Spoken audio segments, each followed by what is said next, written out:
Welcome to Blind Shovel, an arts and music podcast. Today I have the pleasure of speaking with seasoned illustrator, Red Nose Studio. Hope you get something from it. Enjoy.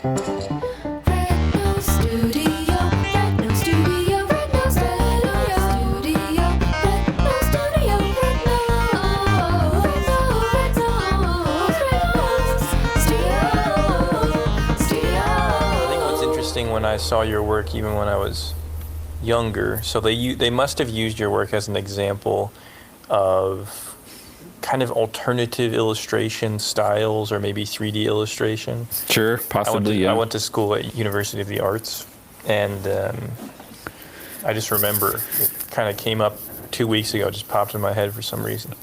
Red Nose. I just remembered it. And it wasn't like what not to do. No. Well, and that's actually kind of what it is. It's kind of what not to do in the sense of it's not hyper efficient. So I don't know when you started working in illustration, but at least I found that, it just seemed that I'm 36, and when I started to do editorial, everything was moving towards very efficient digital work that could easily be changed per the art director's requests. Mm-hmm. But even looking at your work now, what's impressive to me is it retained its soul through that commercial grinder. But when did you start doing illustration? Probably, I think my first official magazine job was 95. Okay, so a different time. Yeah, for sure. Yeah, and that it's shifted so much over the decades, and even this last decade. It's almost mind-boggling how much it changes. And just when 10 years ago, I kind of felt like I was kind of had the industry figured out and was in a groove, and then it ups and changes, which is great, but it definitely keeps you on your toes. Can you speak to that more specifically? Because I think coming out of art school, I had very little understanding of the industry or its, what would you say, expectations in terms of process. But someone who's been doing it as long as you have, I'm just curious about the art director's role and and the way digital has altered that. Because I remember certain teachers telling me, in the 80s or 90s, I'd drop off a painting at the New York Times, they'd scan it, and there was nothing to be said or done, This is it. Yeah. And so I view that as a kind of, almost like I view that, it's like this managerial class augmenting its power in every sphere of life, but also the art director kind of has this increase in power because the demands can be made reasonably so that you might change the whole color palette or this particular thing, mm-hmm. and they know it'll be quickly done. But I mean, in your work, I can't imagine that you're so established in some sense stylistically. I feel like you probably have a decent amount of freedom, right? There is some freedom. And if especially if it's a new client, I try to let them know this is kind of the realm I'm in. It's sort of a narrow little field, and my work applies certain ways, and it has certain strengths, and there's certain things that aren't achievable because it's just not part of the work. And I think everybody kind of comes to the table with that and understands that. And speaking when I first started, there were fax machines and FedEx was brand new, so you were able to ship work as opposed to the generation before me would talk about, driving all night to get a piece to New York from Chicago or whatever, or from Ohio. They would overnight the work themselves.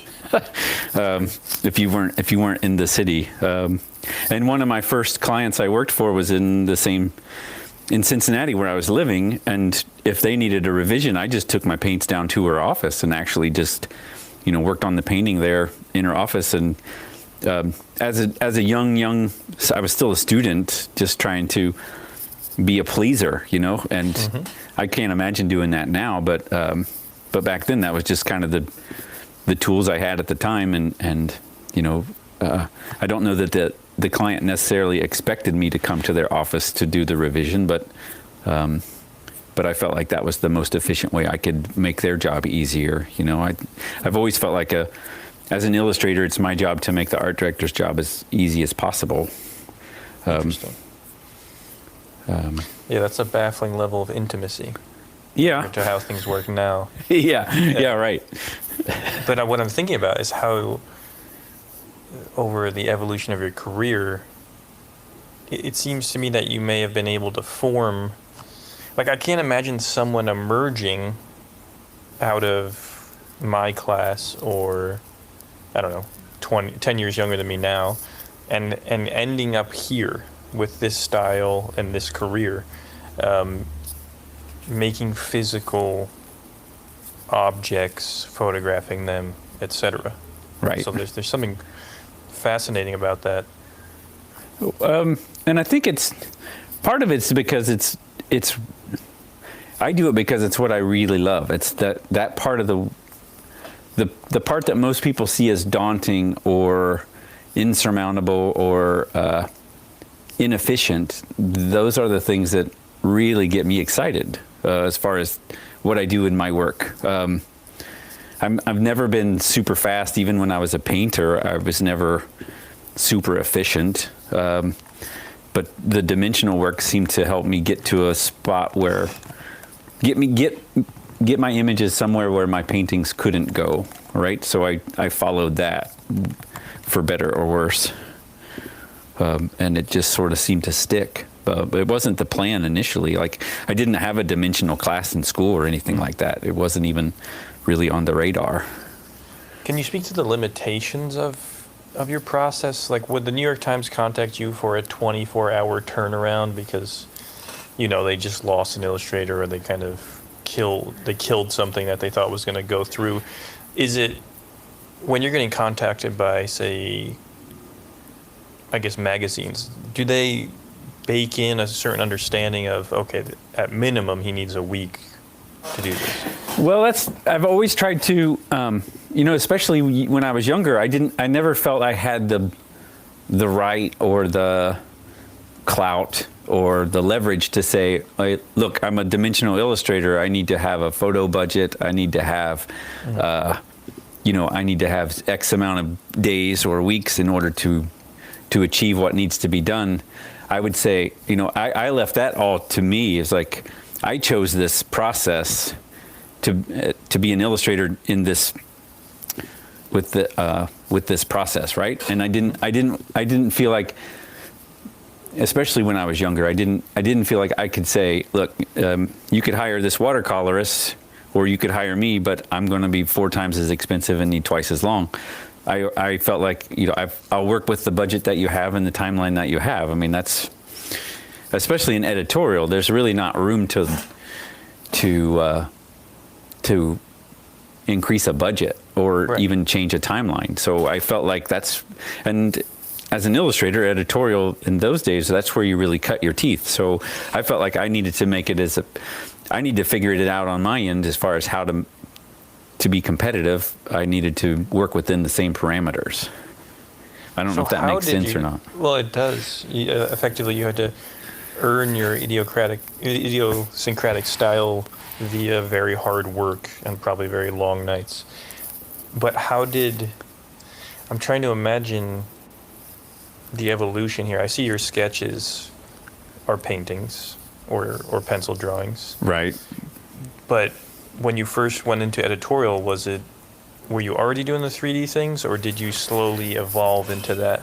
No, it slowly evolved, probably over like 5 years or 8 years. And, oh, wow. Okay. And it really, I did a lot of spot paint, spot illustrations, just acrylic paint on paper. And eventually had enough repeat clients that there were a few clients I would just, every now and then I'd show them I'm trying this dimensional stuff. I'm not really sure how it's going to work or how it would translate or how I would even photograph it. And that would always kind of be when I would deliver a painting or have a conversation with them about a job, I'd always kind of just, they'd want to know what else you were working on. And I always kind of just plugged that along. And there was an art director at the time, Amy Hawk, she was the first one to really kind of say, oh, I'll keep an eye out for a project and we can try your dimensional stuff, when the timing's right, or when I've got what I think is the right project for that look. And it just sort of started that way, where I would just kind of weed in, or fold in that dimensional work whenever I could. And eventually it got to a point where the dimensional work, it was like 50-50, and I've discovered that my paintings were never really going back into my portfolio. I felt like they weren't really pushing me forward. So eventually I just committed to the 3-dimensional work, and as an illustrator, I didn't feel like I could. I tried to do both styles together simultaneously for a while, and it just doesn't.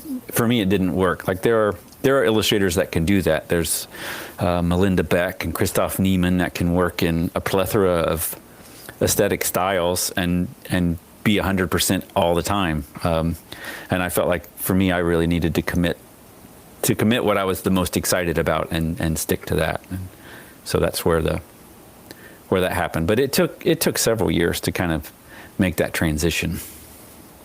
It's so interesting to hear that the art directors are asking about what you're doing on the side, because now everyone is so explicit with what they're doing on the side, or whatever their process is, all out there on social media. So I'm kind of shocked to even hear they had interest in something outside of what they were already paying you to do. Well, it was a time where,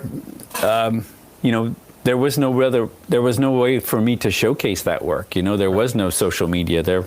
This was even, like, I think when I was doing that work, like, I didn't even there wasn't even websites. I don't think illustrators even had websites then. So there was no other way to see that stuff. So it was much more of a dialogue when you spoke with somebody, or, that it was, that's just how you communicated. Right. Which is so weird to say now. Right. Well, let's talk about that. Did you go to art school for illustration? Yeah. I went to art school. I went to the Art Academy of Cincinnati.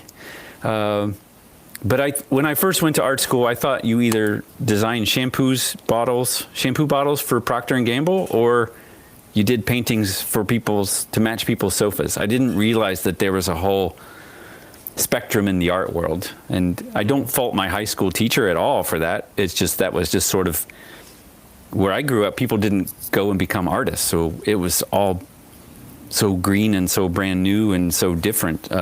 It wasn't probably till in my sophomore year where another student took me to the local newsstand and was like, he opened up Rolling Stone and there was a C.F. Payne painting of the birth of Gene Simmons. And I was like, what the holy hell is this stuff? And found out that what illustration was, as far as how the process worked and how budgets worked and timelines and collaborating with art directors and editors and publishers. And I was just fascinated by that aspect of art making, that I felt like it was art making with a purpose, as opposed to art making that had to have a artist statement. You know what I mean? And so I think that's what really drew me to illustration, was the functionality of it. Yeah, I assume you didn't major in illustration because I feel like, one, it's a rare major to exist, or was when I went to school. I don't know how many schools even had it, but was your schooling just about drawing and painting, or was there some kind of education about how to navigate this industry? Yeah, I graduated with, it was like what was it? A communication arts degree with an emphasis in illustration. I mean, they didn't really have an illustration department at the time. And I'm trying to think, I did I don't remember the name of it. It was like an exchange program where you could go to another private art school for a semester and still pay your home tuition, but you could take all their courses there. So I went to RISD because I thought I wanted to be a scientific illustrator, because that to me was like the epitome of art with function. Like you couldn't BS your way through a scientific illustration. Like it had to perform a physical function, right? And as a student, that was something I really clung to, that my art needed to have direct purpose. But then after a semester at RISD, I was my final crit. The teacher, Gene Blackburn, basically sat me down and said, "You're not a scientific illustrator. Like, what you're excited about is the media and the textures and the process of what you're doing, but you're really not excited about the science of it." And right. that was really hard for me to hear because I didn't see that, and I wasn't devastated, but I was like, I really was set on it.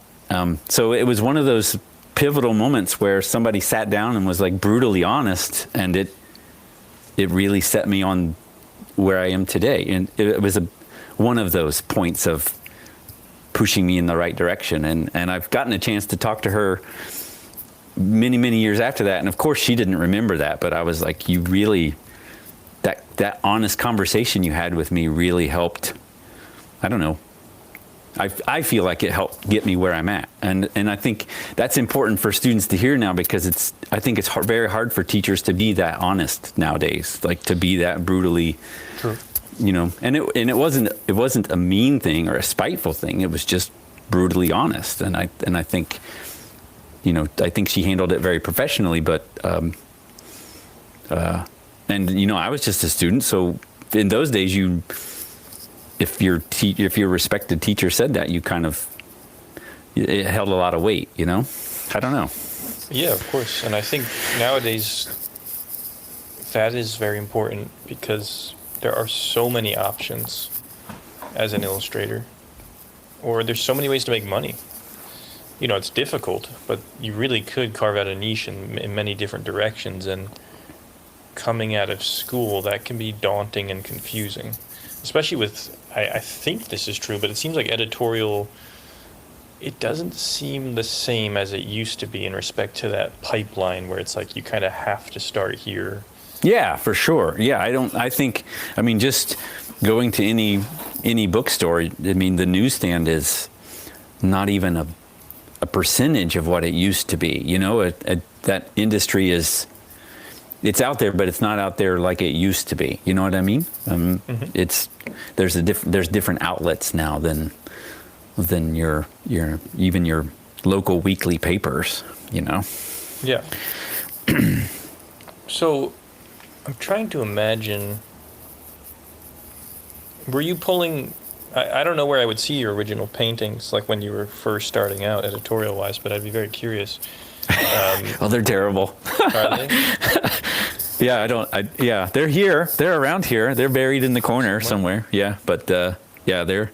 But I honestly think there's a direct thread from that work to my dimensional work for sure. It's not. I don't think it was a huge diversion. It was just an extension of it for sure, because it all comes from the drawings, right? And sometimes I wonder if I draw nowadays like I sculpt, or do I sculpt the way I draw? Or I'm sure it all feeds upon itself, and it's its own little microcosm of stuff now. But I try not to think about it too much and just try to trust the drawings, And when you provide roughs for an assignment, are you using 2D there, or are you?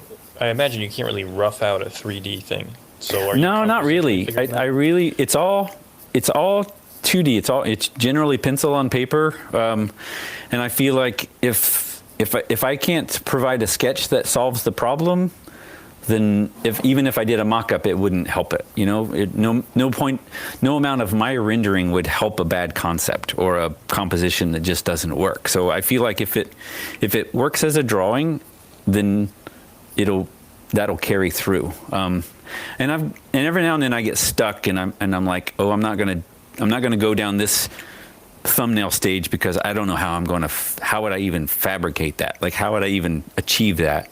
And when I start to do that, then things just go downhill. So I really try to just focus on the drawing and the problem that needs to be solved. And if the drawing works and it's a good idea, then I'll find a way to make it work. Mm-hmm. I think and that's probably not a great business model, but for me, it seems to be the most honest and has the best payoff in the end.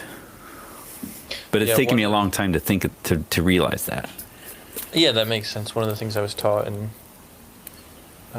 actually by a scientific illustrator in life drawing class, was to not shine shit. And, I think that's what you're saying in some sense. It's like if it's not fundamentally sound, then don't go through this whole process of building out models and a space and these figures, etc. Yeah, I think that's a big point of it. And I think sometimes with commercial work, you do get kind of put in a corner where maybe there's the concept that works for the client is maybe not something that I'm, 100% like excited about, but I can get the job done and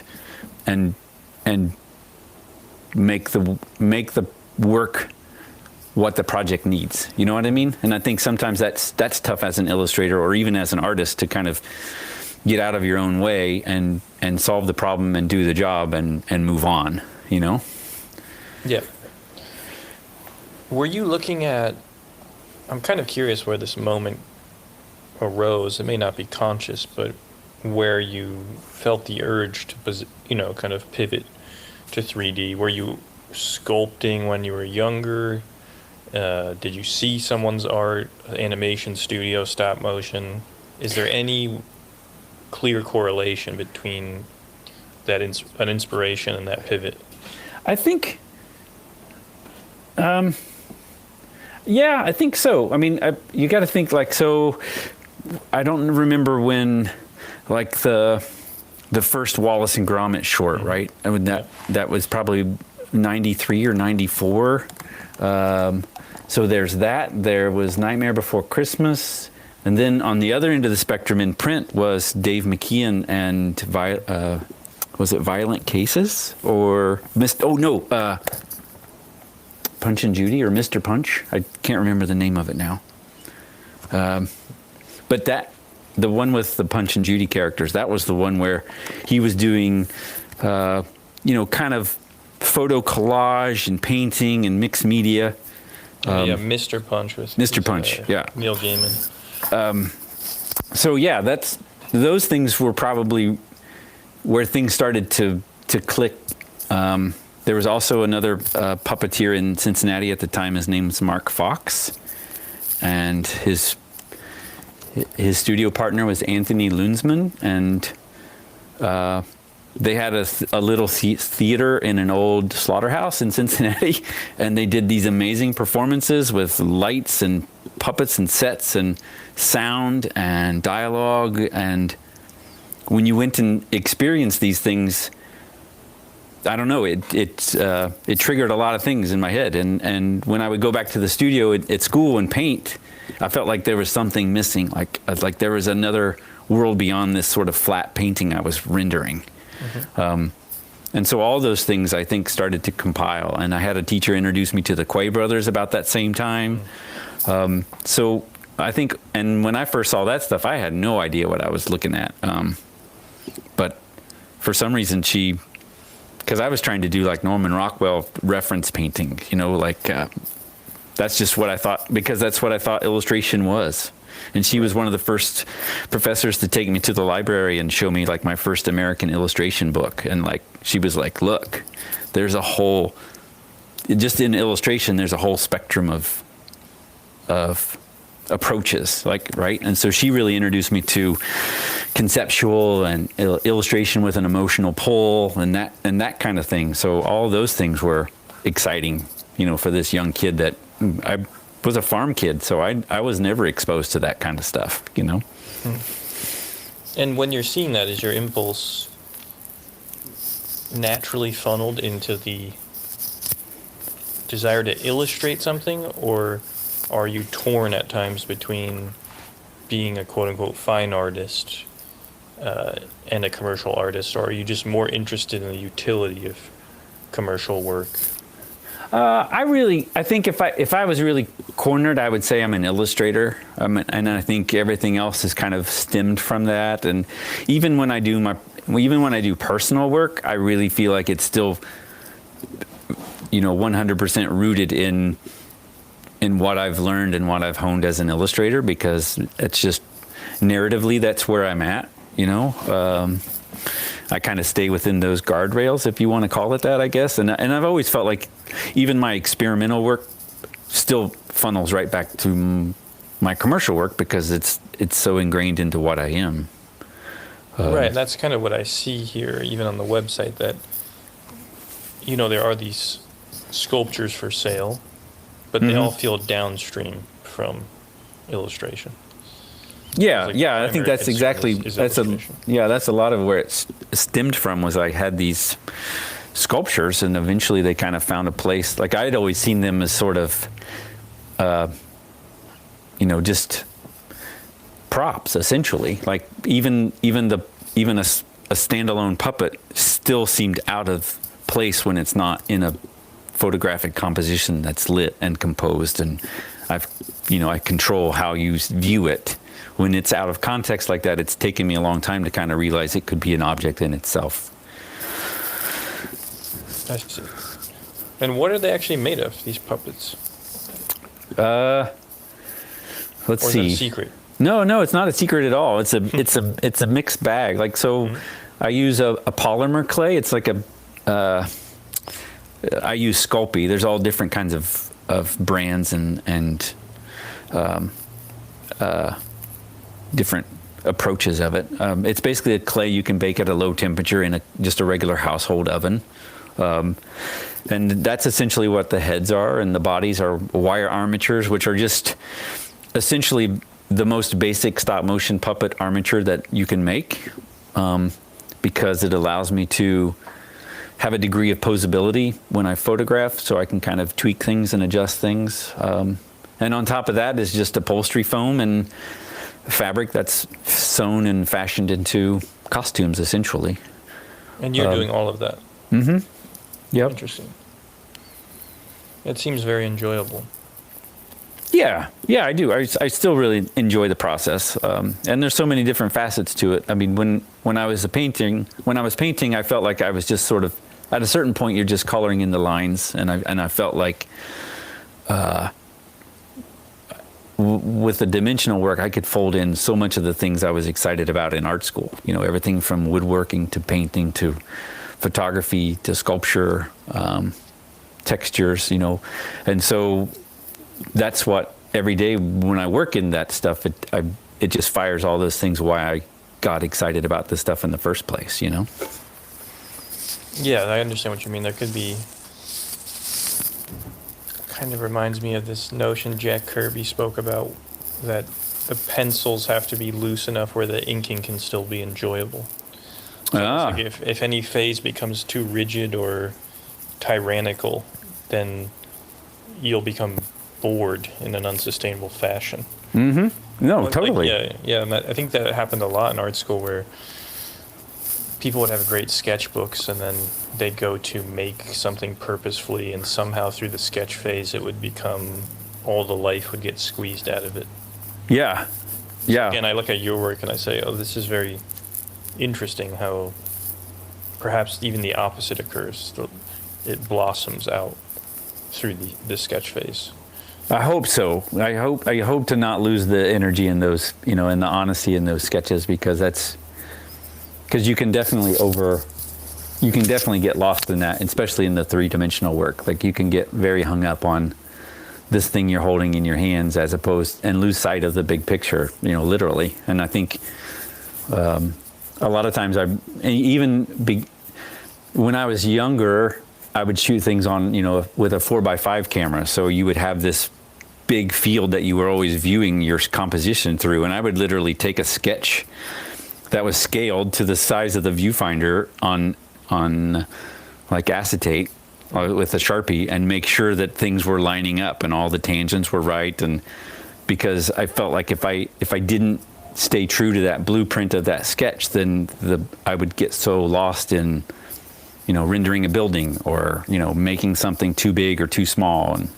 And so it's always, those sketches always kind of keep me online without being so refined that there's no room to make it better, right? Mm-hmm. Mm-hmm. And I always tell clients that there's really a blind leap of faith that happens from sketch to final, and because I've never really been one to show a lot of process during the piece, because everything looks so bad right up until the end, right? Mm-hmm. That it's, and sometimes I'm not even sure how it's going to work until it works. So I've always been very protective of that, I guess. Yeah, I imagine that leap of faith becomes less risky as they see you develop your body of work, because they can clearly see, although these sketches might look a little different, you have a very consistent look and style, so it's going to fall within a certain range. That's what's interesting about starting a career, is like there really isn't a lot of reference. A lot of the reference you built out in school, and sometimes it can be very stilted. So, oh yeah, yeah. Obviously that has to be pushed through, and that takes years. But I imagine, again, there's a kind of, how do I word this? There's less necessity for faith because there's so much proof, I assume, at this stage in your career. It helps, yeah, it helps. It helps to have some age to it, for sure. And I can remember some of the, as a new grad, or even before I was out of school, when I would talk to other illustrators, and I would just call local illustrators in the region and just say, can I come over and show you my work and hang out in your studio for 30 minutes? And they would always say, look, you got to get this student work out of your portfolio. Like, you got to make your own projects. You got to, and it wasn't that maybe it was that the work was bad, but they were just saying, you got to keep pushing it, right? You got to keep developing, and the only way to develop what is truly you is just to keep working, and I think that was tough as a student. You felt like you needed to graduate with a portfolio that was 100% you and 100% ready, and I saw it happen a few times, but it did never happen like that for me. It just took time.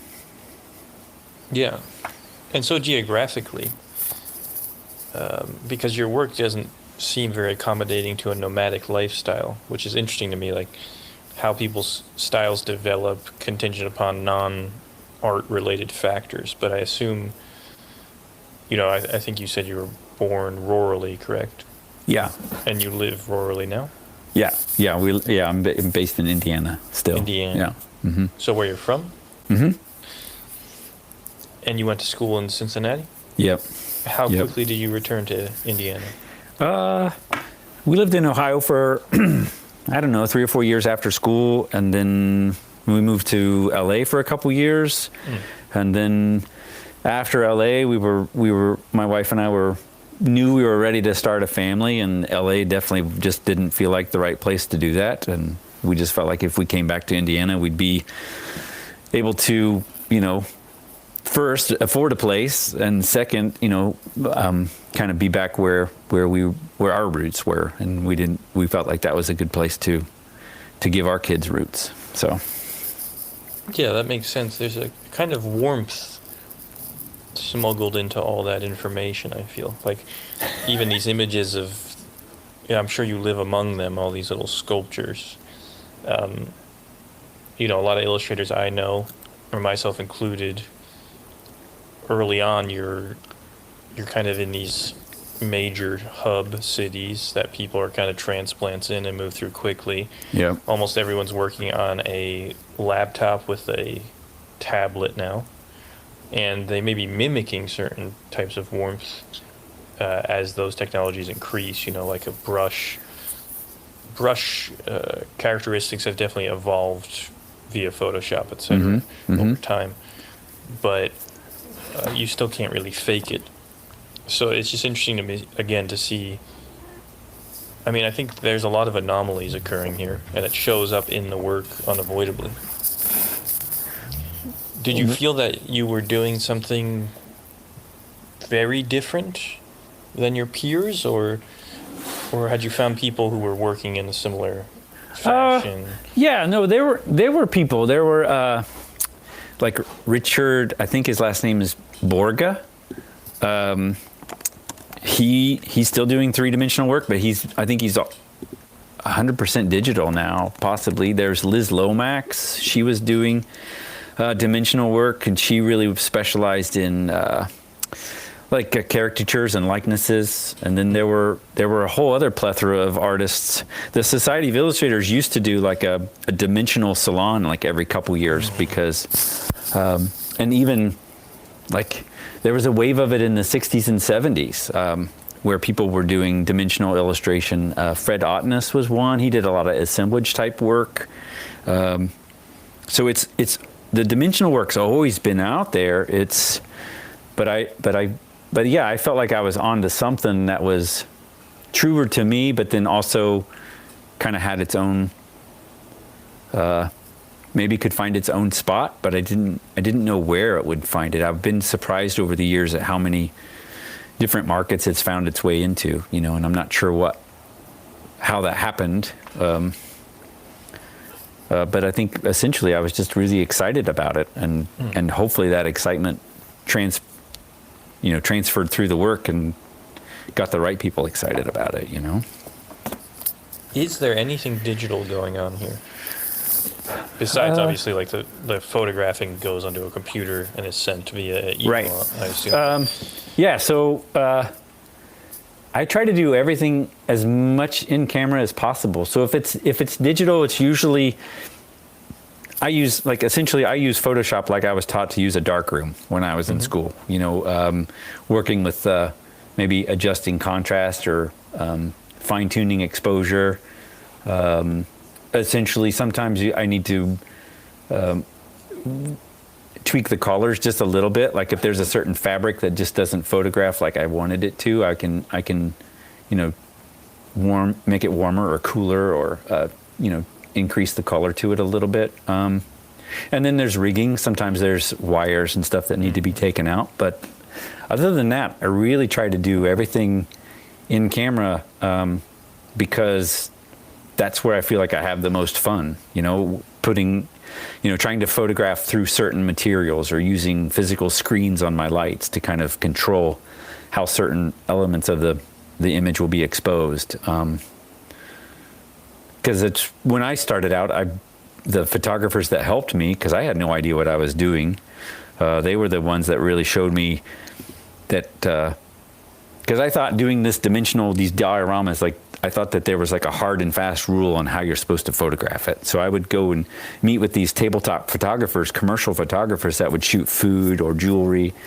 And I was like, okay, what are the things I need to have to do this? And they basically taught me by, letting me hang around, and I was an assistant, and that you can paint with light. And if I approach these images like I was taught to approach a painting, then the photograph becomes the illustration, and you're not documenting the sculpture, right? Because in school, if you do a vase, you light it with two 45-degree angle lights at a certain height, and your camera's on a tripod, and you photograph, you document this object in a way to make the object the center of the attention. Right, yeah, right. So once I learned that I could paint with a photograph, I guess is the term, then I learned that these objects could really become illustrations, and it was just the sculpture part of it was a fun thing, but it really, the photograph was really the end product.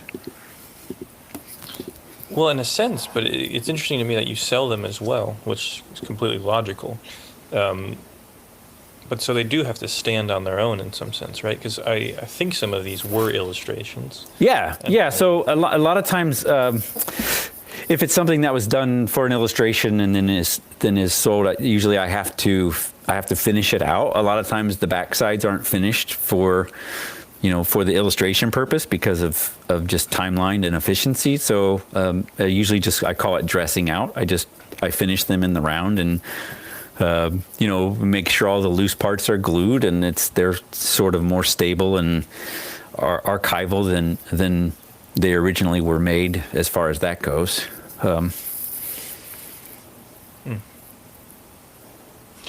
And again, I'm thinking about warmth and intimacy, but like you said you had 4 children? Mm-hmm. Yeah, I've been thinking about it lately how there's something so completely unattractive about working at a laptop with a tablet. And children are so honest and primordial that I at least personally become much more aware of these things, and because you're modeling life itself back at them.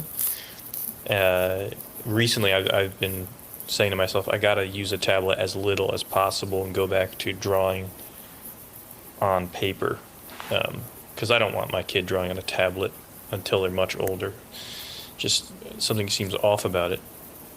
But I can only imagine that for your 4 children, your studio is very inspiring and very dense. I think, yeah, different kids react differently to it. Really?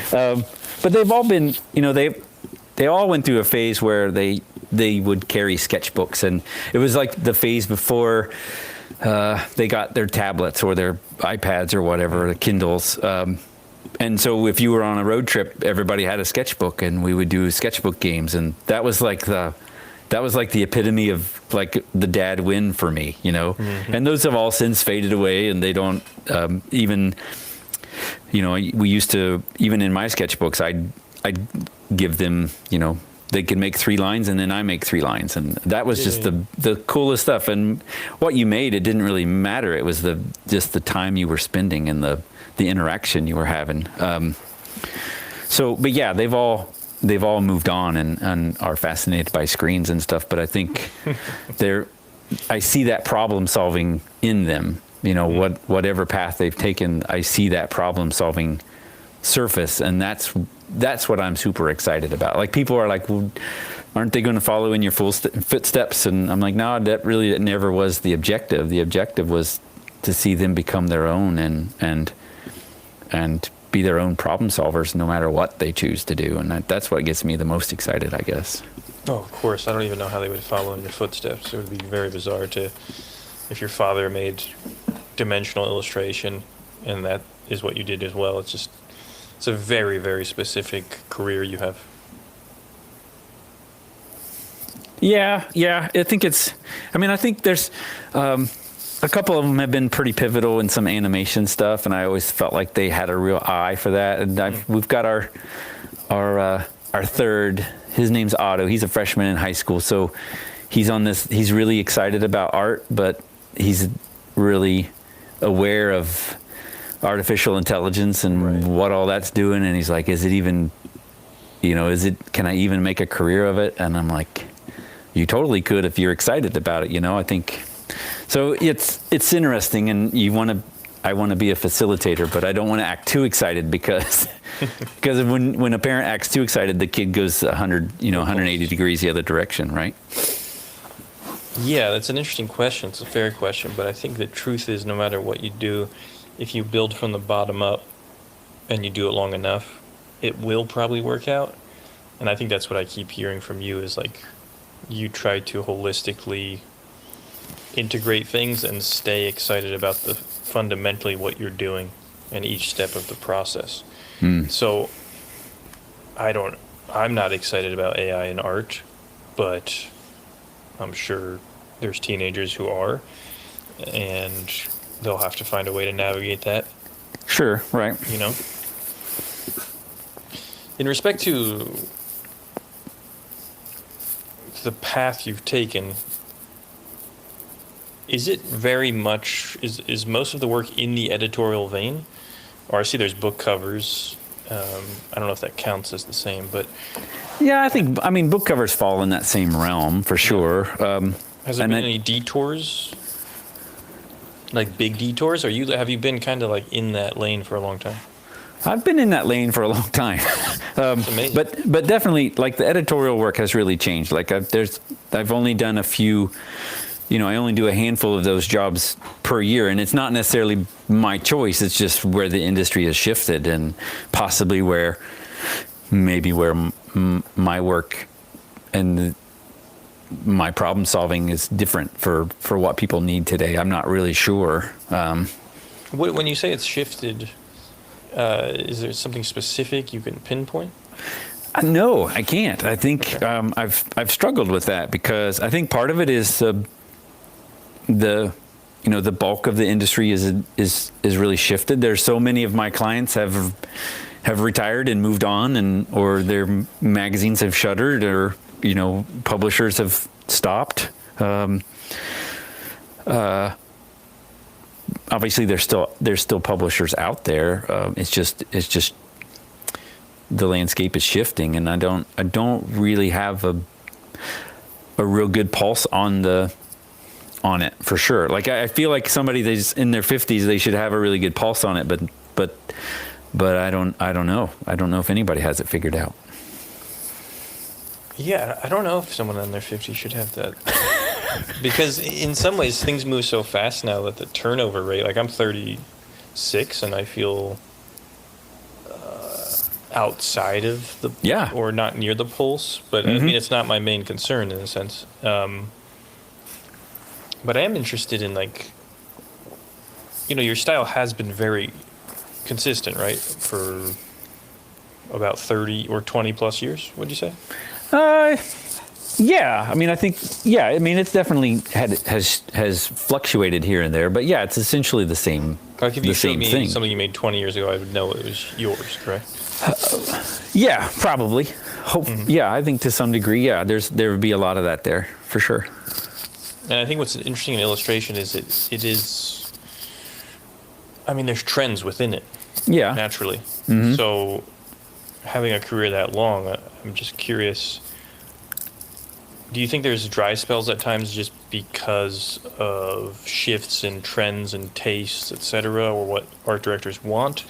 And if there are, do you have to adapt, for instance, by selling the puppets? Like, did these things arise out of necessity, selling the puppets, or I mean, definitely, I think the timing was right because income had shifted. So, but I had always tried to find a spot for the objects. I didn't know exactly, or the puppets. I didn't really know exactly how to do it, and I'd had a website and a shop for a long time, but it wasn't until, I don't know, a handful of years ago when Instagram kind of took off a bit and people kind of, I don't know, they like the idea of owning one of these things. So I think that was sort of where the timing eventually worked, and I kind of found a place where you could actually get the work seen, and once it was seen, then people were excited about it. I think it was hard to have the objects or the puppets seen beyond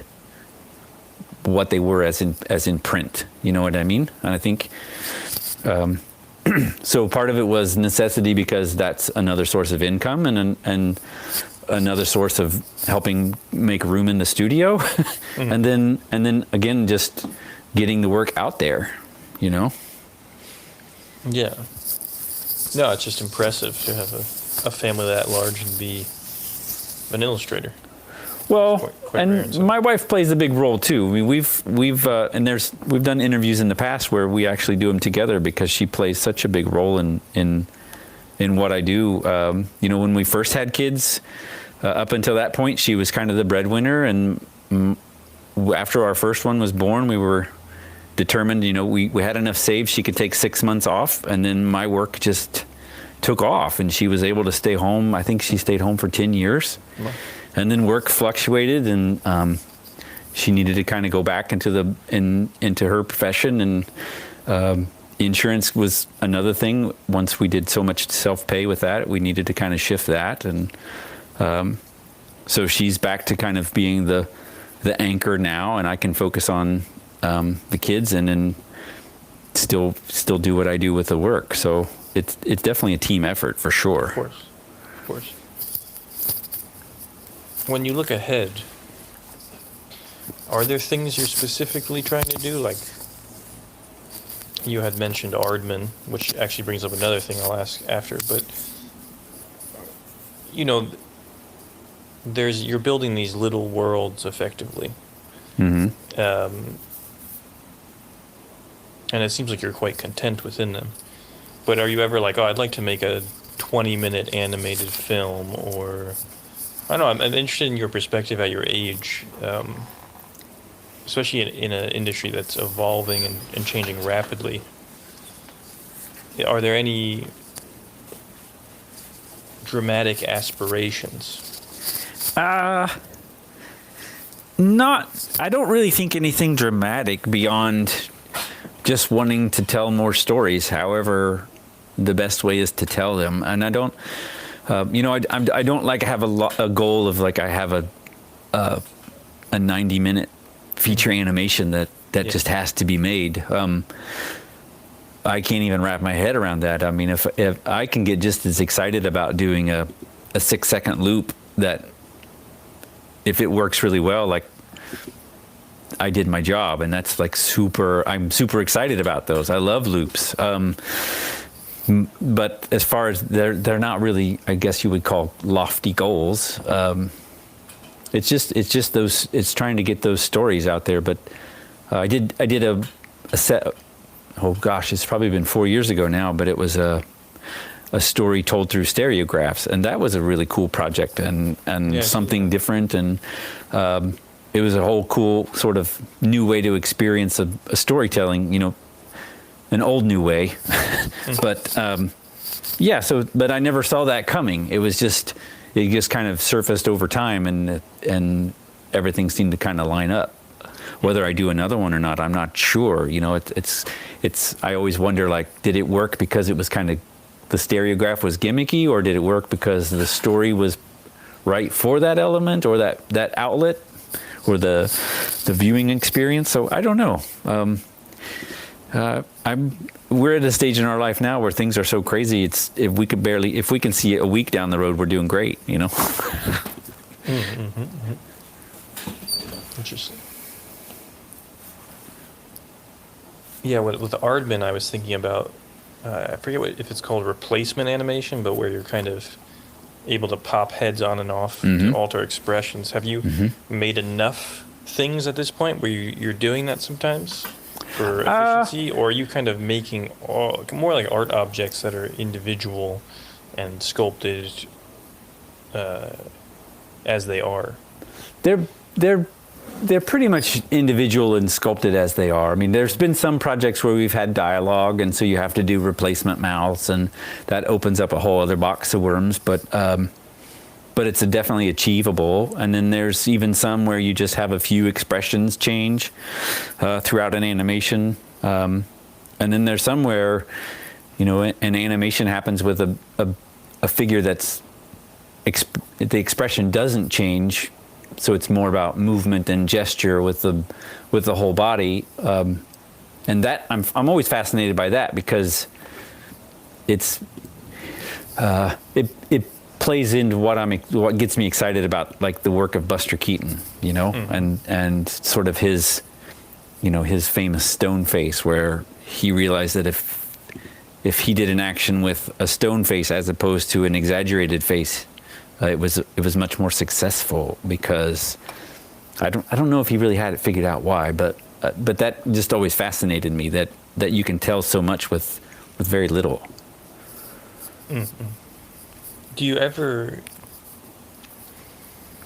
take a guy you use in an illustration, like throw a mustache on him and put him in another illustration?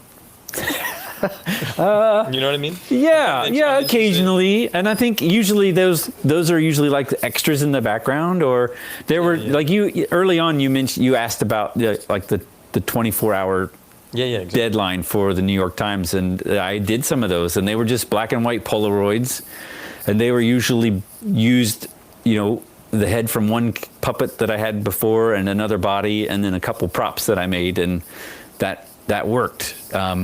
And you kind of, in the sketch, it was a character that was in a scenario. So the sketch was loose enough that the character could be sort of anything, and you could cobble it together and get it shot overnight and scan it and get it to him, Yeah, that makes sense. It reminds me of how people do 3D modeling. It's like they kind of have these pre-existing things, so they can make Shrek 2, 3, 4, 5. Right. It exists, so there's this kind of compounding efficiency. So if I have a piece that needs a telephone, I've got a couple different telephones, or pieces don't even need telephones anymore. But that's that you do kind of have and especially if doing like a picture book, usually as the book progresses, and if I organize the spreads properly, then a third of the way or a half of the way through the project, the work becomes much more efficient because you've already sort of accumulated these elements that fit in this world and can be utilized throughout the book, just like any sort of theatrical set or movie set, kind of thing. And this seems like the general theme is this notion of storytelling. How often are you working off your own prompts versus more of an illustration prompt? Like if there were no illustration jobs, is there a story you think you'd be telling over and over again, or are there books you'd be trying to visualize? I'm kind of curious about what gets you inspired in the respect to a story. I think if there's any sort of overarching themes or themes that run throughout, it's usually they usually seem to focus on exploration or adventure or sort of moving forward or going beyond. And I think those are all sort of loose terms, but I feel like those are the things that are always kind of brewing in the sketchbooks, but usually they're not very well thought out. And it seems like I work on them and I sketch, and then the ones that sort of seem to surface are the ones that didn't get the attention. And I feel like that's not a very efficient way of doing things, but it feels like it's where I kind of let the work push me, I suppose, and then I try to find ways to execute it in a way that either helps me push my work forward technically or push my work forward in the ways of trying to tell a certain story. Yeah, that makes sense. I do see, as you say that, the kind of heroic, adventure-based themes within this. Yeah, and I think part of that's just because it's a lot of that's I get to travel vicariously through these characters, because a lot of times I'm just here in the studio or doing what I need to do for the kids. So these allow me to kind of get excited about making things beyond what's in my four walls, I suppose. Mm-hmm. What are you currently sketching right now, if I may ask? I've got some a mixed bag of like marching band characters, and I hear the scratching of a pencil. I have no idea where they're going, but they keep cropping up, and I've built a couple of them, and I'm thinking they're going to go somewhere, but I literally have no idea. Like I should be at a point where I know what these characters are going to do, and I know their problem that they need to solve, and I should have the plot, the three acts should be like figured out, and it should be moving forward. But for some reason, I'm not very good at that. So I just try to trust them, and I try to hang on to the sketches that work really well and build from those and see where it goes. But I'm looking at three of them right here in front of me, and I can't, for the life of me, figure out what their objective is yet. Yeah, there's something concise about that description. I don't know. Wrapped it up nicely. Well, I think that's a nice place to end it, honestly. Okay. Something about we can do that. Something about my unclear. Well, they're marching. It's unclear where. Yeah, they're doing it. They're doing it on their own terms, I guess. Yeah. Thanks, Michael. I appreciate it. Same. All right. For taking the time out. Yeah, no problem. Have a good one. You too. Bye. Music by Dory Bavarsky and Mingji Chen. See you next week.